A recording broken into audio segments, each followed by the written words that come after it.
Olha quem está de volta das férias, Fernanda Manhota, nossa analista de internacional. Seja muito bem-vinda, a gente estava com saudade.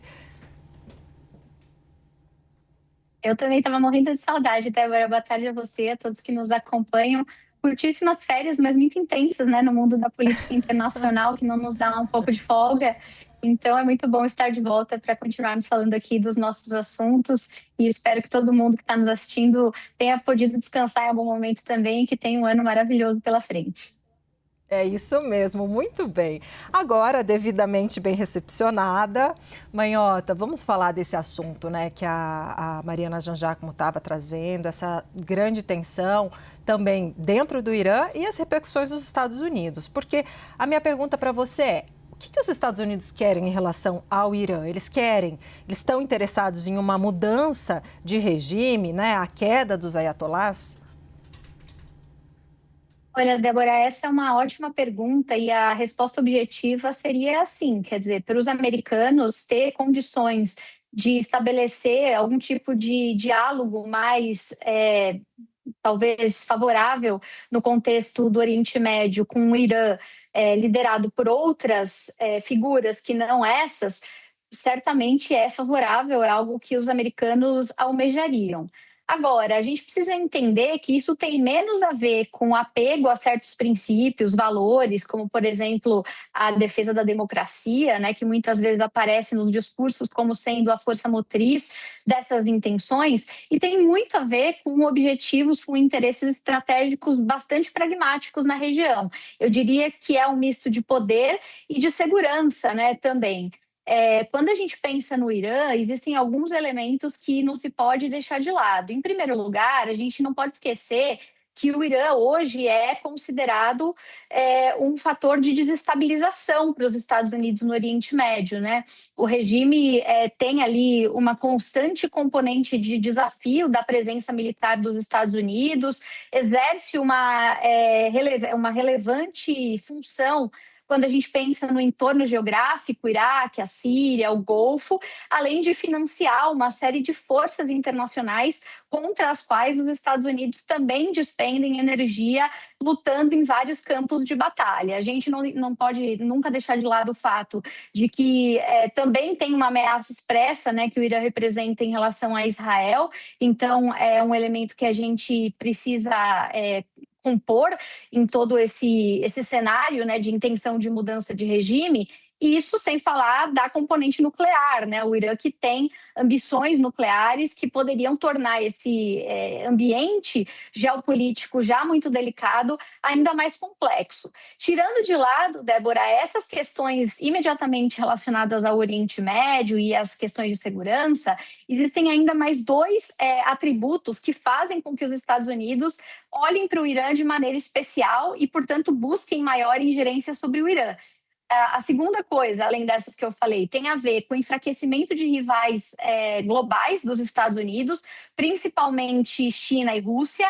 É bom a gente sempre esclarecer que o Irã é um fornecedor barato de petróleo para a China e é um aliado militar da Rússia muito importante. Então, esse eixo, né, que se consolidou entre essas potências e o Irã é um elemento que interessa aos Estados Unidos, como interessa em outras áreas do mundo, né? A gente vem falando de Venezuela e a Venezuela sempre rebate nessa relação também com as outras potências. E, por fim, a gente não pode esquecer que existem interesses econômico-comerciais, né? Tanto relacionados a, eventualmente, domínio do petróleo e tudo que a gente sabe, o Irã sendo uma das grandes reservas do mundo, né? Como também a própria Venezuela que eu acabei de citar, o Iraque, enfim, mas também pensando em termos de rotas comerciais, que é algo que o presidente Trump, Débora, interessa muito, né? Ele tem falado disso em várias áreas do mundo, e o Irã basicamente está localizado num ponto, né, da geografia do nosso planeta, que bate ali em três rotas importantes, né? O Estreito de Hormuz, que a gente sempre fala por conta do escoamento de petróleo, que é bem importante,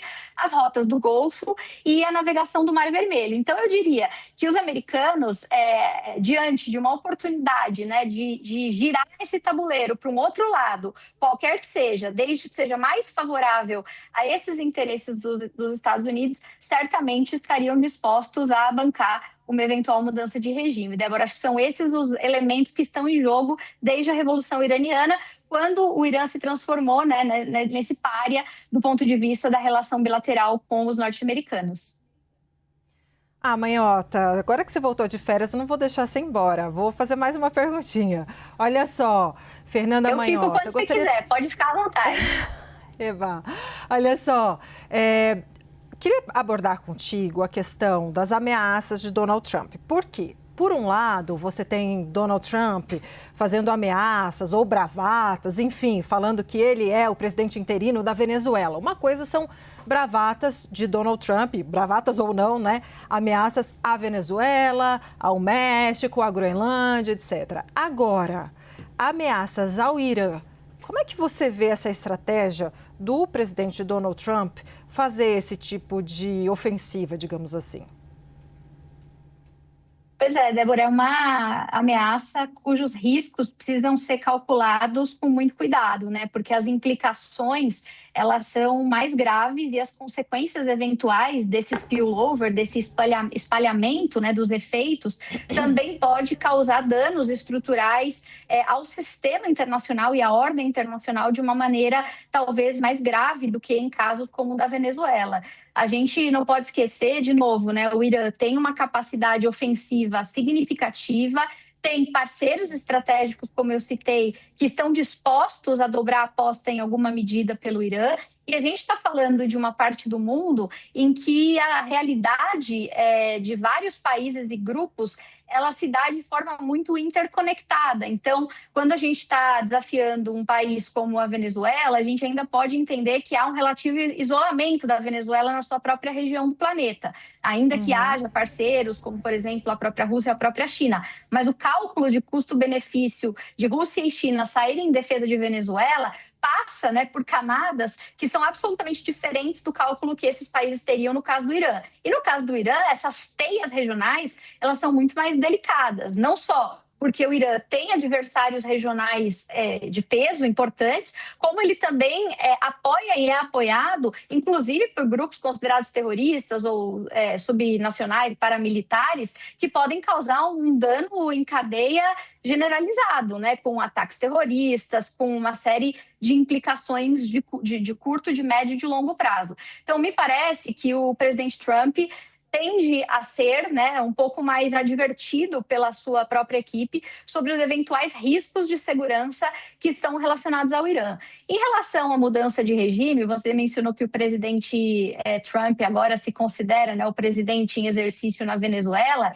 Esse é o tipo de movimento que, no caso do Irã, seria muito mais complicado.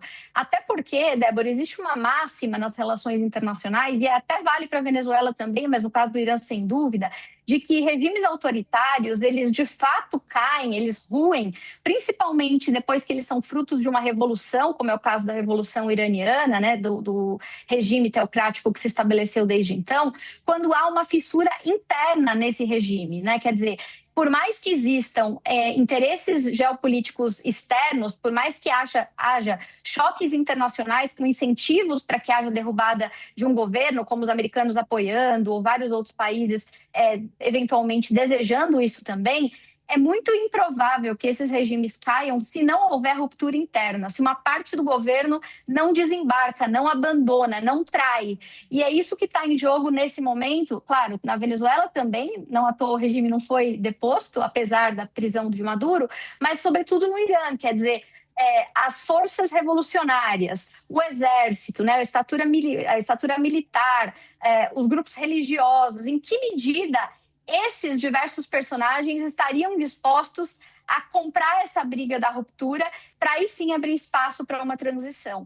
Em geral, é isso que acontece. Então, por mais que os americanos tenham uma supremacia militar, uma capacidade geopolítica, tenham condições de impor sanções e coerção econômica, né, que a gente sabe que tem feito isso ao longo de todos esses anos, em geral, isso não é suficiente. Seria preciso articular, ainda que por meios aí variados de inteligência e contra-inteligência, se fosse o caso, grupos internos, porque, do contrário, o regime geralmente consegue se reorganizar. É isso que a gente tem visto, pelo menos do ponto de vista empírico, ao longo dos últimos anos, Débora.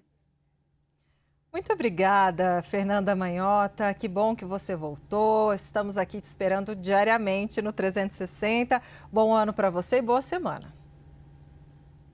Obrigada, Débora. Eu fiquei feliz que eu cheguei junto com o Globo de Ouro para o Brasil, motivo de muito orgulho aqui hoje.